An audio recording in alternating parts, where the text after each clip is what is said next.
This is the varicose vein. You can observe from the knee joint. Even it is started from the thigh. Saphenofemoral junction incompetent and the popliteal junction incompetent.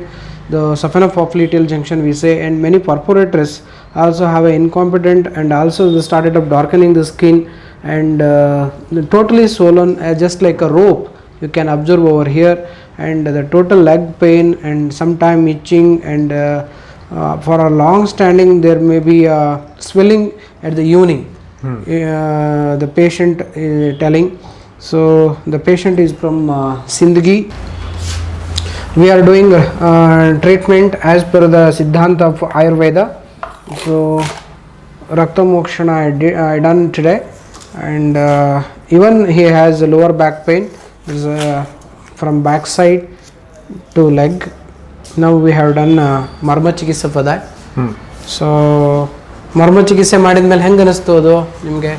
ನಮಗೆ ಅದು ಮೈ ಎಲ್ಲ ಹಗುರ ಅನಿಸುತ್ತೆ ರೀ sir. ನೋವು ಕಡಿಮೆ ಆಯಿತು? ನೋವು ಕಮ್ಮಿ ಆಗಿದೆ. Okay, fine. ಸೊ ನಮ್ಮ ಕನ್ಸಲ್ಟೇಷನ್, ನಮ್ಮ ಹಾಸ್ಪಿಟ್ಲ್ ವಾತಾವರಣ ಹೇಗೆ ಅನಿಸ್ತು? ಚಲೋ ಐತೆ ಸರ್. ಎಲ್ಲ ರೀತಿ ಸಿಸ್ಟಮೆಟಿಕ್ ಆಗಿ ಸರಿಯಾಗಿ ಎಲ್ಲ ಟ್ರೀಟ್ಮೆಂಟ್ ಕೊಡ್ತೀರಿ, ಸರಿಯಾಗಿ ನೋಡ್ಕೋತೀರಿ ಕಾಳಜಿಯಿಂದ ಪೇಷಂಟ್ಗಳಿಗೆ. ತದನಂತರ ಈ ರೋಗದ ಬಗ್ಗೆ ಮಾಹಿತಿ ಗೊತ್ತಾಯ್ತಾ ನಿಮಗೆ, ಏನು ಎತ್ತ ಅಂತೇಳಿ? ಗೊತ್ತಾಗಿದೆ. That's great. ನಿಮಗೆ ಈಗ ತೊಂದರೆಗಳು ಭಾಳ ಅಂದರೆ ಏನೇನು ತೊಂದರೆಗಳು ಅಬ್ಸರ್ವ್ ಮಾಡಿದ್ರಿ ಇದರಲ್ಲಿ? ಇವಾಗ ಈಗ ನಿಮ್ಗೆ ಇಷ್ಟೊಂದು ದಪ್ಪ ಇದೆಯಲ್ಲ, ಇದರಿಂದ ಏನು ತೊಂದರೆ ಕಾಣುತ್ತೆ ನಿಮಗೆ? ಇದು ಕಾಲು ಒಂದು ಸ್ವಲ್ಪ ಭಾರ ಅನಿಸ್ತೈತೆ ರೀ ಸರ್. ಭಾರ ಅನಿಸೋದು, ನೋವು ಅನಿಸೋದು, ಜಾಸ್ತಿ ಟೈಮ್ ನಿಂತೇವಂತ ಒಂದು ಸ್ವಲ್ಪ ಜಾಸ್ತಿ ಪೇನು, ಬಾವು ಬರುತ್ತೆ.